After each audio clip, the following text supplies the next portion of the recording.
Bon, je sais que mɔgɔ damadɔ mɔgɔ dɔw connectelen don. An b'a to fɔ mɔgɔ ka caya ka se dɔ ma dɔɔni pour que an ka se ka échanger un peu. Je sais pas ni place in kɛcogo ka ɲi. Pour vous dire deux mots. Aw minnu sɔnna kan kanu ka danna.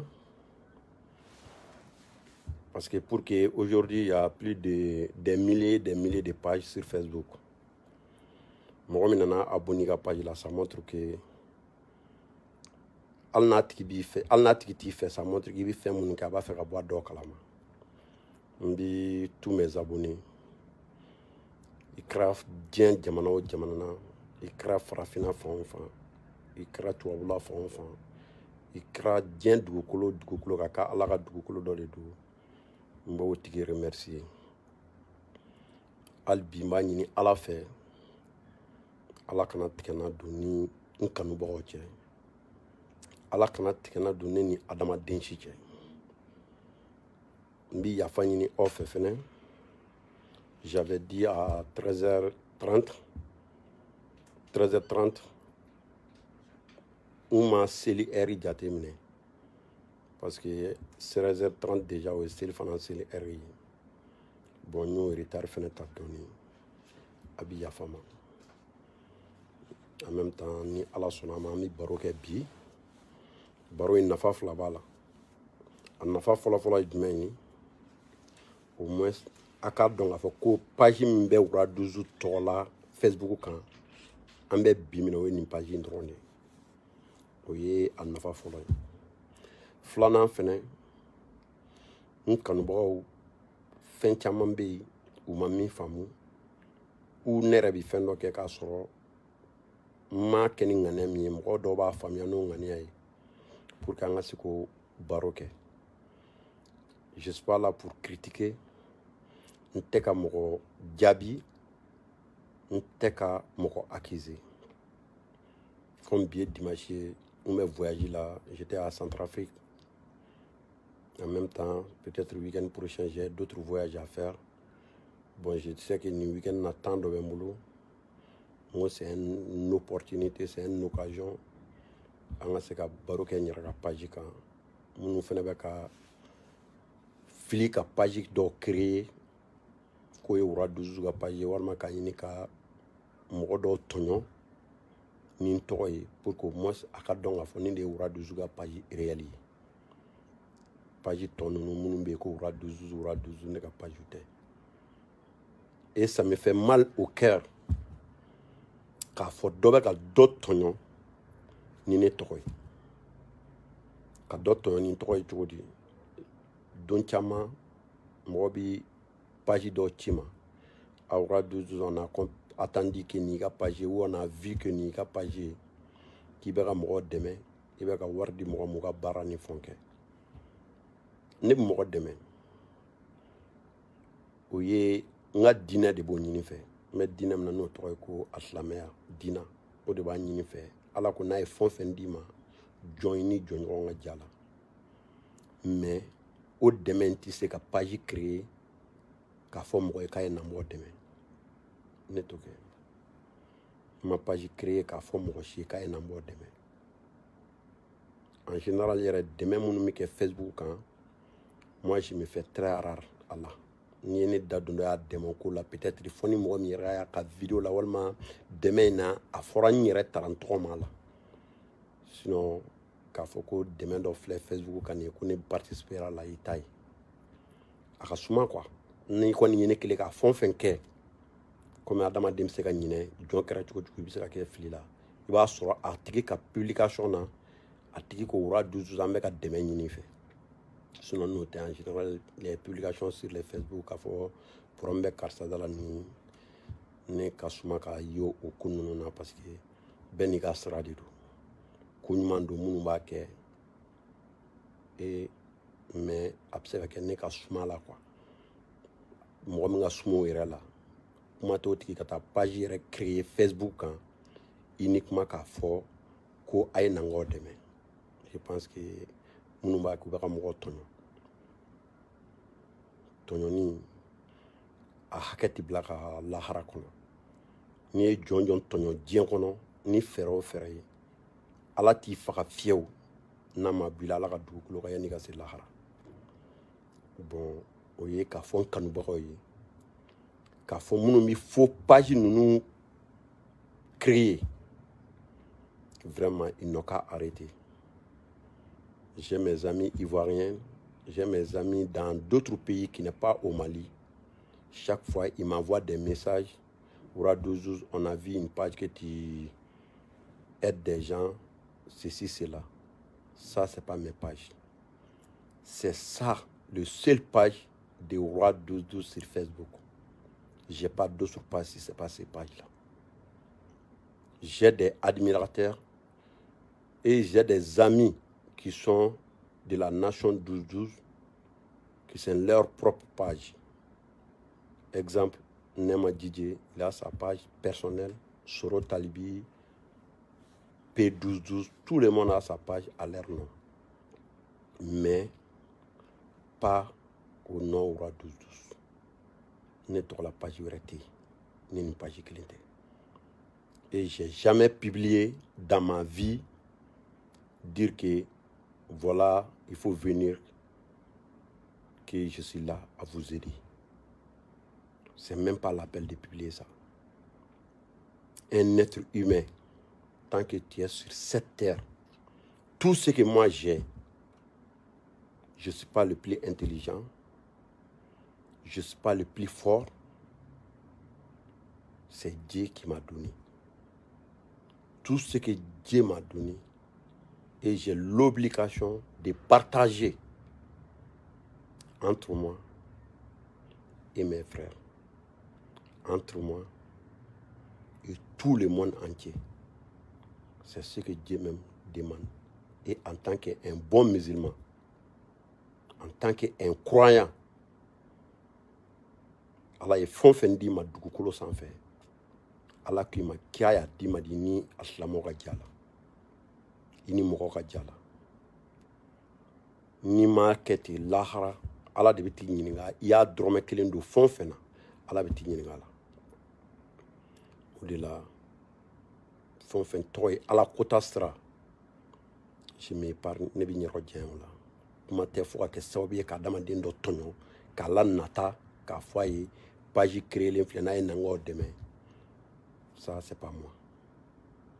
Mo kuma in yɛrɛ laɲiniba dɔ kun ye fɔlɔ k'o jɛya maliyɛn bɛɛ ye k'o jɛya diɲɛ bɛɛ ye k'a fɔ fo page minnu bɛ Facebook kan ko page ninnu créelen don ko Ouradouzouz de ka page don ko page ninnu biya de k'o ka mɔgɔ dɔ dɛmɛ ko a ye naminaw dɛmɛ a ka baara kɛ waa ka nin kɛ c'est pas vrai. Galon do bi galon do sini ne ka page tɛ. J'ai pas créé, c'est des arnaqueurs. N'y a publié jusqu'à ce que n'y enquête qui est plainte au niveau du tribunal de la commune 6. Jusqu'à ce que quand un mois nous n'a coup déféré. À ce moment, nous on a compris qu'on a résolvé jusqu'à Cotonou ni Douguaro là. Bon, jusqu'à présent, on a enquête là. Pour que ka mɔgɔ tɔɲɔ dabila u ye dɔw ka moyen tɛ dɔw yɛrɛ bolo dɔnni min b'u bolo y'u bila ka message ni wariw c'u ma Orange Money na pour que k'a fɔ k'u b'u dɛmɛ nata kama après k'u ka wari ɲagami a ye mɔgɔ mɔgɔ sɔrɔ ko ne tɔgɔ de y'a si ma n bɛ yafa ɲini fɛ i k'a kɛ Ala de kama Ala min ye ne basiri da dugukolo kan k'i da i ka yafa ma k'a fɔ n tɔgɔ ye tɔɔrɔ min s'i ma n b'o yafa ɲini fɛ e n b'a f'i ye ko ne tɛ n ma deli ka page foyi créer diɲɛ kɔnɔ k'a fɔ ko n bɛna mɔgɔ dɛmɛ o ye o kuma fɔlɔ ye filanan dɔ ye n wele ka question damadɔ poser n kunna n bi o question fila ye répond question fɔlɔ ko u y'a mɛn ko bɛnbaliya bɛ n yɛrɛ ni n yɛrɛ ka mɔgɔ dɔw cɛ. Je me profite de cette direct k'a fɔ ne Basiri ni gindo fo ɲɔgɔn mɛnɛ na ko ne ni mɔgɔ min bɛ yen on partage tout je dis tout affaire sira kan ɲɔgɔn dɛmɛ sira kan e ka ɲɔgɔn dɛmɛ pour que ka avancer n'o mɔgɔ bɛ Mali la o ye Mamala ye. Mamala fait partie de ces gens-là. Bon ni mɔgɔ min y'a fɔ k'a fɔra ko bɛnbaliya bɛ ne ni Mamala cɛ ne ni Mamala gindo diɲɛ fɛn bɛɛ bɛ ne ni Mamala cɛ. Ne bi mobili san ni Mamala tɛ mɔgɔ fɔlɔ ye ka bɔ a kalama a bɛ kɛ mɔgɔ filanan ye ka bɔ a kalama. Ni Mama bi mobili san ni ne tɛ mɔgɔ fɔlɔ ye ka bɔ a kalama a bɛ kɛ mɔgɔ filanan ye ka bɔ a kalama. Ne bolo mobili min bɛ ne ka so ni Mama ko k'a b'a fɛ a bɛna ta ka taga n'a ye komi a nana a yɛrɛ ka mobili ta. Mobili min bɛ Mamala bolo ni ne Basiri b'a fɛ n bɛ taa a ka so n b'a wele n ko Mama ni mobili in di yan ta. Kuma fila min bɛ se ka don a la Basiri ne filɛ nin yɔrɔ in na ni n sera n bɛ tile di ba ma a bɛ taa d'i ma. Ça montre que bɛn yɛrɛ tɛ tɛmɛ min ko de bɛ ne ni Mama cɛ wa fɔ lahara a ma daminɛ bi fɛnɛ dɛ ne ni Mama bɛ ɲɔgɔn bolo depuis o ka ca san caman ye san caman depuis Mama ma ka pétrole baara daminɛ fɔlɔ an bɛ ɲɔgɔn bolo kabini a bɛ bazin feere kɛ sugu kɔnɔ fo ka na bɔ bazin feere la ka don pétrole baara la c'est comme Mama c'est ma personne diɲɛ foyi tɛ se ka don ni Mama cɛ ni Mama ye diɲɛ ɲuman o ɲumanya kɛ moi je suis fier de ça parce que Mama est nère wa ne ye diɲɛ fɛn o fɛn kɛ Mama est fier de ça. Ça montre que aux questions o y'o jaabi ye min ye baroni ye n ye baroni dɔn Mama de kama mais ne ni baroni tellement que an ka ko diyara ɲɔgɔn ye ka kɛ ɲɔgɔn fɛ ne ni baroni an taara an sigi alikaba de la k'an tɛgɛ ɲɛ jɔ alikaba la k'an kale ɲɔgɔn ye k'an tɛ ɲɔgɔn janfa an m'a kɛ mɔgɔ wɛrɛ ɲɛkɔrɔ dɛ an taara an sigi Ala de ɲɛkɔrɔ ka taa fɔ Ala ɲɛna k'a fɔ Basiri ni baroni tɛ ɲɔgɔn janfa fo ka se saya ma. Ça montre que ni minnu ka question kɛra ko fɛn dɔ bɛ ne n'olu cɛ ça c'est pas vrai. Baroni bi ne an bɛ ɲɔgɔn sɔrɔ dugu la n'an ye ɲɔgɔn sɔrɔ butigi kɔnɔ fɛn min ka di ne b'a ta baroni b'a sara jaa dɔ kɔni foyi tɛ se ka don anw ye kelen ye quoi mais comme Mali yɛrɛ ye nin jamana de ye souvent an kɛra sababu ye k'an yɛrɛw ka diinɛmɔgɔw fara an kɛra sababu ye k'an ka artistes fara bon bi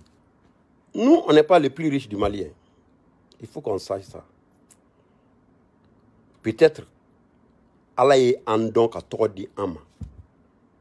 o kɛra Ala yɛrɛ jago jara Ala de ye sinon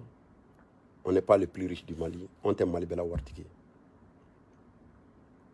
et Ala y'an to denmisɛnniya la ka tɔgɔ fitinin dɔ de d'an ma o tɔgɔ in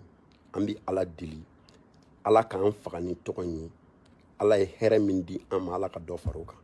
sinon mɔgɔ si tɛ Mali la ko mɔgɔ tɔgɔtigi de don jeune na ko ne n'i tɛ teri ye Baruba ne n'o ye baara de daminɛ ɲɔgɔn fɛ an bɛ tile ɲɔgɔn ka so ne ni Baruba je passe la journée chez lui et souvent il vient il passe la journée chez moi kabini ne bɛ golf la depuis Baruba bɛ Amdalaye Aseyi la an bɛ kɛ ɲɔgɔn ka bureau kɔnɔ an bɛ fɛn bɛɛ kɛ ɲɔgɔn fɛ n delila k'o de fɔ n ko 2007 ne ni Jabate ne ni Baruba fata da k'an sigilen to Segu an voyagera ɲɔgɔn fɛ ka taa Segu ka taa n terikɛ dɔ ka kungo la hali bi ni ne ye ko dɔ mɛn Baruba kunna les mêmes minutes n b'a wele n'a ye ko dɔ mɛn n kun kan a bɛ n wele les mêmes minutes foyi t'an ni ɲɔgɔn Ala ma deli ka kɛlɛ don an cɛ a ma deli ka juguya don an cɛ mais comme moi-même je suis quelqu'un je suis un peu rare ne tɛ taa fêtikɛyɔrɔ ninnu ni fɛnw na peut-être an bɛ se ka fama mais ni maa min kɔni k'o tɛ fama k'Ala ye don o don da ko n'o bɛ ɲɔgɔn ye Mamala ye n'Ala y'a ka dugu jɛ an tɛ tile ban n'an ma ɲɔgɔn ye bi sini an bɛ ɲɔgɔn ye bon a bɛɛ bɛ ten mɔgɔ mɔgɔ bɛ bi ko Mali la ko jeune de don ko dɔgɔ dɔ de b'i la i ni wura ka di u yɛrɛ bɛ se k'a témoigner da Transistor la même chose on s'appelle an bɛ baro kɛ a ka hɛrɛ n'a ka tɔɔrɔ ma kɛ ko ma k'a kɛnɛ kan c'est la même chose pour moi c'est comme mɔgɔ b'a fɛ ka bɛnbaliya min don denmisɛnninw ni ɲɔgɔn cɛ je pense que an k'o éviter a ti an avancer ka taga yɔrɔ si On a ben obi minye bi on a farali to nya bi dinamo ka ben obi mingla malikola bi u farali to nya artisu ka ben obi minye malikola bi u farali to nya. Il faut que nga kuma kelen foye. Moi je suis l'ambassadeur de la paix de la culture africaine. Ni elila ka kuyi Bénin. Ni ne ma mɔgɔw fara ɲɔgɔn kan ne tɛ sababu ye ka adamadenw fara. Kuma tɛ ne yɛrɛ ni mɔgɔ dɔ ka fara. Hali Mali artiste tɔw question posera n kunna ko artiste dɔ bɛ Mali la k'u man di ko pourquoi n t'u bɛn. N ko mi question filanan mi répond o y'o ye ni mama ni baroni ni mɔgɔ tɔw ta laban la jaabilen kɔfɛ. Ne ye sous-région mɔgɔ artiste foyi tɛ ne ma minnu labɛn o ye ne ka mission dɔ de ye. Ça fait partie de mes missions. J'ai été à Côte d'Ivoire. Il y avait problème entre sultan Kesco, le sultan, et de Bordeaux. Nous devons aller à ce coup ben à imaginer Taraka circuler toutes les pages ivoiriennes. Après, quand Arafat alaka hinana, ani de Bordeaux, kouwele kanu la sigi,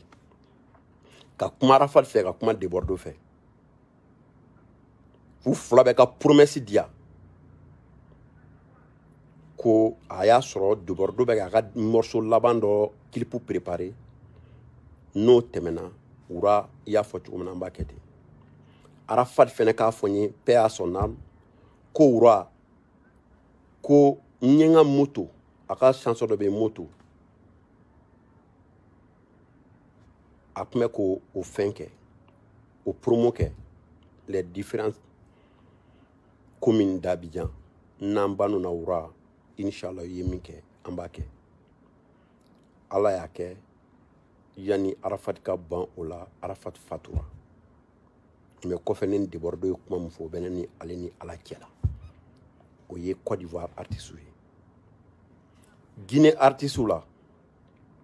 il y avait Mousso Camara ani grand pays naka manager ou kumandi ne ura de yu welenga so malaya ou ku tege di ñogoma ka yafa ñi ñogo fe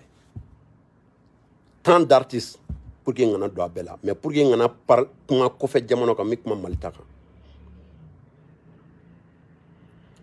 domina mi Siriki Jabate do nya don ka fo nya don ku fara ñogo ka ni artiste de wele malla autour gimba ka minanina ni artiste nu be ñogo soro sara de fe ñu wele téléphone na ngo gimba ye prom soro ayena aka fara ñogo ka aka ñogo mine ñe Siriki wele ñe iba wan wele ñe be wele o crash en fola jengo nen Sirika fo allo téléphone na a crash en fola ni iba wan ka fo chen fola penzi be Amerique bi ñu ka numéro mine penzi de bulu ku wele ku fara ñogo ka fo ay fara ñogo ka aka gimba be promena aka deme parce que o de kan fara ñogo bi ni kelen toro soro ka o voilà après weru ka problème personnel ñu be wele un à un ka kuma u ni ñogo che ni kuma na Siriki fe ni iba wele chien damado na ye fla fo mais ala ma latike alibi mfanga ka se akadinya ka ke chomina mais mba don fene ni ala sonama u ni uma ba ñogona adama den jugu de bu ni ñogonche wa ni ala sonama don dola ala bi o adama den jugu desse u be kila ka ñogomine ça montre que ne tiya ka mokoshi farafara mɔgɔ b'a fɔ ko wura bi artiste wele a fɛ a bɛ dumuni tobi a bɛ sogo tobi a bɛ nin kɛ ka d'u ma ne b'a kɛ de k'u labɛn k'a yira ko bɛn don k'an ka dumuni kɛ minɛn kelen kɔnɔ bamanana la a b'a tɛgɛ don minɛn kelen kɔnɔ de ka dumuni kɛ o de b'a jira ko o de b'aw tin don ɲɔgɔn na o de la j'appelle les différents artistes mɔgɔ yɛrɛ bolo minnu man di souvent an bɛ Gaspi wele kabini Gaspi ni Talibi kabini u ni ɲɔgɔn cɛ ma tɛti n b'u wele ka n'u sigi kɛnɛ kelen kan k'u bila u ka dumuni kɛ ɲɔgɔn fɛ k'a filmer k'a jira ko bɛn o de ka di ne ye.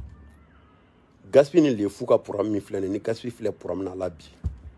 don minnu ye programme kɛ kɛlɛ kɛra don min na à 20h j'ai appelé lefu n y'a ka numéro minɛ P12 la n ko lefu Wura 12 de don je veux que sini i kana n fɛ yen n mago b'i la a ko kɔrɔ programme t'a la lefu nana c'était le dimanche kɛlɛ kɛra samedi n ye Gaspi wele Gaspi e bɛ min Gaspi fɛnɛ wulila a nana u si t'a dɔn ko n ye si wele u sera n fɛ yɔrɔ min na n ko Gaspi lefu i kɔrɔ don min donna ni ɲɔgɔn cɛ n t'a fɛ k'a dɔn yɛrɛ nin jo don nin jo tɛ n t'a ɲini k'o dɔn i bɛ wuli i bɛ yafa ɲini lefu fɛ i b'i tɛgɛ d'a ma Gaspi wulila a y'a tɛgɛ di lefu ma a ye yafa ɲini a fɛ ne yɛrɛ tilala ka wuli ka Gaspi minɛ ne ni Gaspi k'an fila an k'an tɛgɛ fila da an kɔfɛ parce que bamanankan na a bɛ kɛ tan de ni kɔrɔ ni dɔgɔ kɛlɛla dɔgɔnin de b'a bolo bila a kɔfɛ ka kɔrɔ yafa deli ne ni Gaspi y'an tɛgɛ bila an kɔfɛ k'a fɔ lefu ye jogo ni jalaki ko tɛ i bɛ yafa Gaspi ma lefu yɛrɛ ka ne yɛrɛ tɛgɛ bɔ n kɔfɛ an ka sun tigɛ ɲɔgɔn fɛ dimanche mais n siranna maliyɛnw de ɲɛ a don n'anw y'a bila hali réseaux sociaux kan u tun bɛ mun fɔ Wura ka baara ye réseaux sociaux ko ye a b'a kɛ tan a b'a kɛ tan lefu ko Wura ko n bɛ yafa ɲini fɔ dɔrɔn n bɔra ko n ye vidéo kɛ k'i dɔgɔya n ko lefu walahi bilahi ne yafal'i ma tɔgɔ min mɛnɛ na Ala de y'a di yan fɛn fitinin minnu bɛ n bolo Ala de y'a di yan e Ala y'o bɛɛ di ne ma dɔgɔ bɔ ka ne nɛni o ka ne tɔɔrɔ ni ye ne nɛni kuma kelen dɔrɔn de don wallahi minnu bɛ ne kɛrɛfɛ Sidiki Jabate n seere don kɔsani na a ye n wele n'a bɛ baro la ko dɔ ye n nɛni ne kumana Sidiki fɛ a don ni kuranɛ cɛ a kasira téléphone na a ko Wura nin mi k'e la e ka réponse de ne n ko wallahi Sidiki wallahi nin de ye ne ka réponse ye mais Ala min ye n da n bɛ o Ala in de ka sebaya kɔnɔ a ye hɛrɛ dɔ di yan o diyara n ye n'a ko a bɛ tɔɔrɔ dɔ lase ma ni ma sɔn o ma est ce que o kɔrɔ ye ko ne yɛrɛ bɛ Ala dɔn n'Ala ye mɔgɔ min lajarabi k'a bila a ka ne Wura nɛni n'a ma jurumu dɔ bɔ n kunna i b'a sɔrɔ ne yɛrɛ ye ko dɔ de kɛ Ala la a bɛ ka n sara ni o ye n b'a bila o minɛn dɔrɔn de kɔnɔ ni mɔgɔ mɔgɔ bɔra k'i ye Wura fa nɛni i y'a ba n'i ye kuma jugu fɔ ma ni alikuranɛ cɛ n bɛ ka kuma ne ni aw ni alikuranɛ de cɛ n kɛrɛfɛ mɔgɔ b'a dɔn n bɛ kuma kelen de fɔ n b'a ngo ni min kɛtɔ filɛ nin n'a ye aw tɔɔrɔ bilahi a man tɔɔrɔ min y'a kɛ n'a tigi i b'a sɔrɔ a filila de n'a y'a sɔrɔ ne yɛrɛ de ye ko dɔ kɛ ko Ala ye nin sara ni nin tigi a ka nɛni n bɛ Ala yafa deli hali bi a ka yafa ma n'a y'a sɔrɔ fɛnɛ ma fɛn kɛ ko nin tigi ye n tɔɲɔ Ala de kama Ala i ka n sara ni ko ye ka nin bɔ ne dusukun na i ka yafa ne ma wallahi o dɔrɔn de don a t'i n tɔɔrɔ a t'i n foyi ne kelen tɛ Ala ka dugukolo kan n kelen tɛ maliyɛn ye ne bɔra yɔrɔ jan dɛ je viens de très loin bi n'a y'a sɔrɔ mɔgɔ dɔ ka se ka wuli k'i sigi ka vidéo ta k'a fɔ Wura 12 n'o ye ne tɔɔrɔ pour que a ka dɔn ko ni cɛ yɛrɛ tɔgɔ Wura 12 o dun diyara ne ye y'a dɔn kɔni o man kan tɔɔrɔ pour te dire que n b'a fɛ k'a fɔ dɔrɔn kuma lasurunya na moi je suis pas du tout rancunier wa diɲɛ mɔgɔ mɔgɔ bɛ yen k'a bɛ ne nɛni u b'a dɔn ni ne y'u ye ne de bɛ kɛ mɔgɔ fɔlɔ ye ka tila k'u fo wallahi bilahi parce que n yafalen don n b'a dɔn fɛnɛ n b'a ɲini Ala fɛ Ala ka hakili ɲuman di ne n'a bɛɛ ma Ala k'a ɲini fɛn min ye Ala ka sira jɛnɛ Ala k'o bila n kɔrɔ vraiment kuma fila min tun bɛ n bolo ka se kuma 3 ma o de tun ye nin ye kuma fɔlɔ tun ye k'a fɔ page minnu bɛ Facebook kan ne ka page tɛ minnu bɛ ka mɔgɔ arnaquer k'a fɔ ko Wura 12 y'a don ta a bɛ n'i dɛmɛ a bɛ nin fɛ ne ka page tɛ j'ai eu beaucoup de messages sur ça je dis maintenant ça c'est un devoir ka bɔ ka éclaircir devant le monde entier que c'est des faux pages ça o ye premier kun n ka bɔli kun ye bi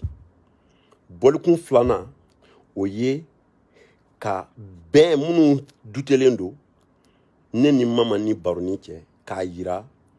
ne ni mama gindo bɛ si ɲɔgɔn kɔnɔ an bɛ hɛrɛ ɲini ka se ɲɔgɔn ma an bolo fɛnw an b'a minɛ an ni ɲɔgɔn cɛ fɛn o fɛn bɛ yen ko ɲɛtaga sira dɔ de ni mama b'a kalama a bɛ ne bɔ a kalama ni fɛn o fɛn bɛ yen ko ɲɛtaga sira dɔ ni ne b'a kalama ni mama bɔ a kalama ko hɛrɛ sira don ka mama ka so fɛn o fɛn bɛ mama fɛ yen hali mama delila ka téléphone san c'est plus que 10 millions ne taara fɛ dɔrɔn ɲa minɛ na Vertu c'est moi qui utilise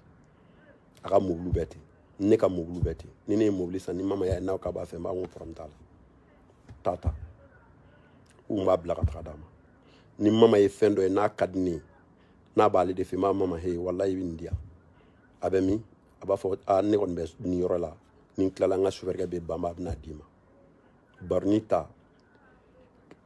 pour que k'a yira k'an bɛ ɲɔgɔn bolo an taara an sigi a image peut-être mɔgɔw y'a ye k'an ɲɛsin alikaba ma k'an kale ɲɔgɔn ye k'an tɛ ɲɔgɔn janfa yarɔ kɔni ala se ka tɔɔrɔ foyi dɔrɔn n'olu cɛ o ye pour que k'a fɔ n kanubaga bɛɛ lajɛlen ye k'a f'u kanubaga ye ko ne n'olu ye fa kelen ba kelen de ye ka se Mali jeune opérateur économique bɛɛ ma ka ɲini maliyɛnw fɛ fɛnɛ an ka bɛn ala ni ala kira kama juguya a tɛ foyi dilan jamana wɛrɛ mɔgɔ ne bɛ voyager jamana wɛrɛ mɔgɔw bɛ sigi k'an lajɛ de mais sansi ye min ye an bɛ min fɔ ɲɔgɔn ma bamanankan na o t'o dɔrɔn de mɛn o dɔrɔn de y'an ka sansi ye parce que min fɔ bamanankan na an yɛrɛ dama dɔrɔn de b'o mɛn sinon an bɛ min kɛ ɲɔgɔn na n'a y'a sɔrɔ jamana wɛrɛ mɔgɔ kuma mɛn n'a ma an dɔgɔya a t'an sankɔrɔta an ka ɲini ka bɛn ka kɛ kelen ye ala de ye anw bange jamana kelen kɔnɔ k'anw kɛ maliyɛnw ye an mana kɛ fɛn o fɛn ye an ye fɛn fɔlɔ min ye maliyɛnya de ye diinɛ kana an fara wari kana an fara jɔyɔrɔ ɲini kana an fara an ka kɛ ɲɔgɔn fɛ an faso in n'an kɛra kelen ye an b'a jɔ n'an kɛra ɲɔgɔn fɛ hali du tɛ jɔ ni dudenw ma kɛ ɲɔgɔn fɛ jamana tɛ jɔ ni jamanadenw ma kɛ ɲɔgɔn fɛ bɛɛ ka tantan faralen ɲɔgɔn kan o de bɛ jamana jɔ mɔgɔ ka impôt an b'an ka impôt de bɔ o kɔrɔ de ye k'an ye kelen ye pour que an b'a fɔ k'an bɛɛ ye maliyɛn ye nka Mali la an bɛ gouvernement critiquer an bɛ nin kɛ tan an b'a fɔ parce que an ka impôt de don parce que c'est l'esprit k'a fɔ anw de ye kelen ye n'an bɔra Mali la on est tous des Africains c'est nous les Africains qu'on doit enlever tous les défis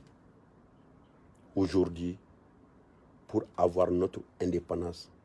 pour être heureux en un continent. Namborola, la religion nous unit.